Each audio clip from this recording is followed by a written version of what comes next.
একদিন এক ক্ষুধার্ত শেয়াল খুব তাড়াতাড়ি খাচ্ছিল। হঠাৎ এক হাড় তার গলায় আটকে যায়। আরে, আমি নিঃশ্বাস নিতে পারছি না।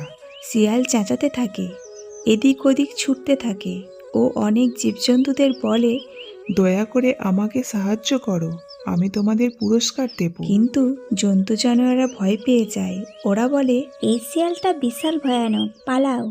নদীর কাছে এক লম্বা সারস দাঁড়িয়েছিল। ও শিয়ালকে দেখে আর ওর মনের মধ্যে দয়া হয়। ও বলে, আমি তোমাকে সাহায্য করব। এই বলে সারস তার লম্বা ঠোঁট শিয়ালের মুখে পুরে দেয় আর সাবধানের সাথে হাড়ের টুকরো বের করে আনে।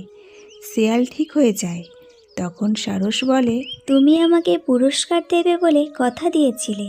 সারসের কথা শুনে শিয়াল জোরে জোরে হাসে আর বলে, তুমি এটা ভেবে খুশি থেকো যে আমি তোমার কোনো ক্ষতি করিনি। সারস চমকে যায়।